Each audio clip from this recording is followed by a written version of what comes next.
আসসালামু আলাইকুম। আশা করি সব ভালো আছেন, ইনশাল্লাহ আমিও ভালো আছি।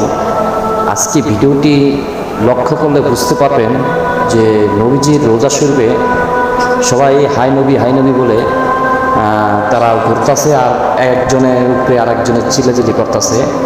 দেখেন, একটু লক্ষ্য করলে দেখতে পারবেন কিভাবে এত লক্ষ লক্ষ লক্ষ বললে কোটি, বললে লক্ষ বললে ভুল হবে, কোটি কোটি একটা মানুষের একটা মানুষ লাগতেছে না, পায়ে বাজতেছে না, সুন্দরভাবে ঘুরতেছে। এত রিস্ক, এত এই নিয়ে রাসূল পাকের কয়জনের আর ভাগ্যে হয়? আমরা তো পোড়া কপাল বাঙালি, বা নবীজির রোজা শরীফ যেতে পারি না।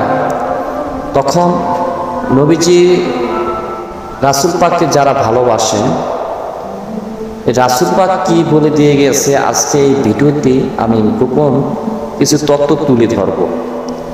এমন একটি ভিডিও, আজকে ভাইরাল ভিডিও, এটা এমন একটি ভিডিও যা প্রত্যেকটি মানুষের কাজে আসবে, সাবধান হয়ে যাবে। দেখতে লক্ষ্য করেন কত কোটি কোটি মানুষ হাই নফসি বলে কাঁদছে, কিন্তু আমরা ভাগ্য হয় কয়জন বলো?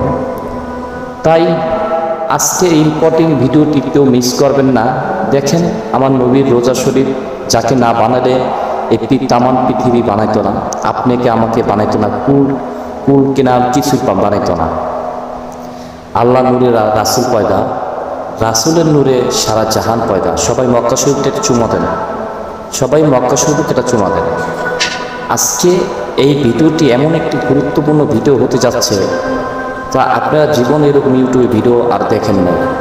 একটু লক্ষ্য করেন প্রতিটি মানুষ কিভাবে ঘুরছে, একটু লক্ষ্য করে দেখতে পারবেন। এদিকে দেখেন কত মানুষ কত কষ্ট করে নবীজি রোজা শরীফের ভিত্তি ঢোকার জন্য কত দিন চলে যায় হিসাবের বাইরে। তাই আমরা কিন্তু মূর্খ, আল্লাহর ওলিকে ভালোবাসি না। আমার এই নবী, আল্লাহর নবী, যে নবীকে না বানালে তারা তামাম পৃথিবী কিচ্ছু বানাইতো না। সেই নবী বলে দিয়ে গেছিল যে আমাকে না চিনলে আল্লাহ পাককে পাবে না, আর আল্লাহ পাককে যদি না পাও তোমাদের সব কিছু দোজখ ছাড়া আর কিছু নাই। তখন এই রাসূল পাক বলে দিয়েছে যে এটা আল্লাহকে পাইতে হলে আগে আমাকে পাইতে হবে, আর আমাকে পাইতে হলে, আমাকে চিনতে হলে তোমরা আমার এই যে নির্দেশনা, যে কথাগুলা, যেভাবে চলো সেভাবে তোমরা চলো, কিভাবে আমাকে পাইবে। এটা নিয়ে আজকে বিস্তারিত আলোচনা অবশ্যই ভিডিওতে করব। চলুন কথা না বলি ভিডিওটি শুরু করা যায়। কোথায় দরবাসরের কথা শোনা যেত, কোথায় দরবাসরের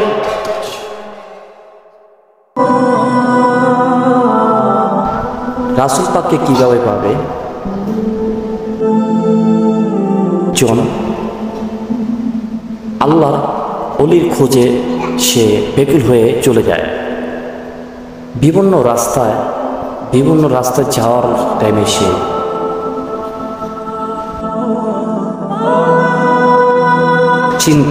চিন্তায় মাথা হিট হয়ে যায়, কোথায় পাবো।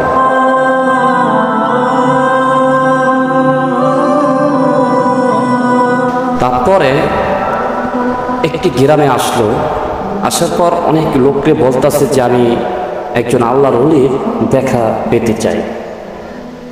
সেই জন্য সে বিভিন্ন মানুষকে বলার পর মানুষ বলতেছে যে পূর্ব সাইডে যে দরবার শরীফটি, সেখানে আপনি যেতে পারেন। সেই দরবার শরীফে আল্লাহর একজন ওলি আছে, সে ওলি খুঁজে। তো আপনারা বলতে পারেন যে সে অলি খুঁজে কেন যাচ্ছে? অলি খুঁজে এই জন্য যাচ্ছে, যদি সে রাসূল পাককে পাইতে চায় তাহলে একজন আল্লাহর অলির হাত ধরতেই হবে। রাসূল পাক নিজে বলছে যে তোমরা অলির হাত না ধরলে আমাকে পাইবা না। সেজন্য একজন আল্লাহর অলির হাত ধরতেই হবে, কারণ একজন আল্লাহর অলিই পারে তোমার ভিতরে আলোকিত করতে।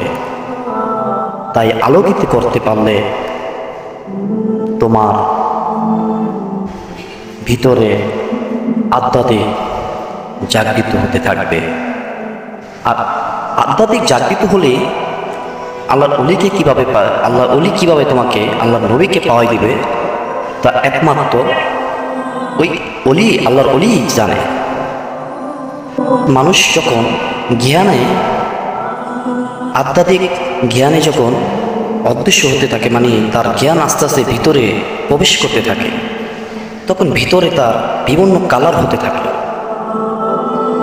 সেই কালারে মানুষের ভিতরে তার শুদ্ধ আত্মাকে বিভিন্ন কালারিত করতে পারে। তাই কিভাবে তোমার ইবাদত করতে হবে, কোন নামাজে তুমি কোন সূরা কোন ইসম পড়ে তুমি রাসূল পাককে লাভ করতে পারো, তা একমাত্র তোমার আল্লাহর ওলিই তোমাকে এই রাস্তা দেখিয়ে দিতে পারবে।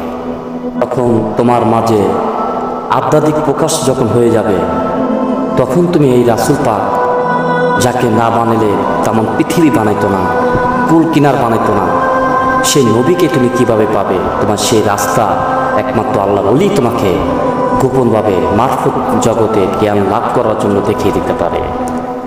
মানুষ ছুটে যায় নবীর রোজা শরীফে, হায় নবী বলে কাঁদে, কিন্তু প্রকাশভাবে তোমার সত্য সেই নবী তোমাকে স্বপ্নে কিভাবে তোমাকে দর্শন দিবে, কিভাবে তুমি দেখতে পারবে, সে একমাত্র ওলি জানে। আর যখন অলির দয়া হবে, ঠিক তুমি ধ্যান সাধনে তোমার ইসেমে তোমার ভিতরে এরকম বিভিন্ন কালার জাগৃত হবে, আরেকটি আত্মা শুদ্ধ হয়ে যাবে ভিতরে। ঠিক এভাবে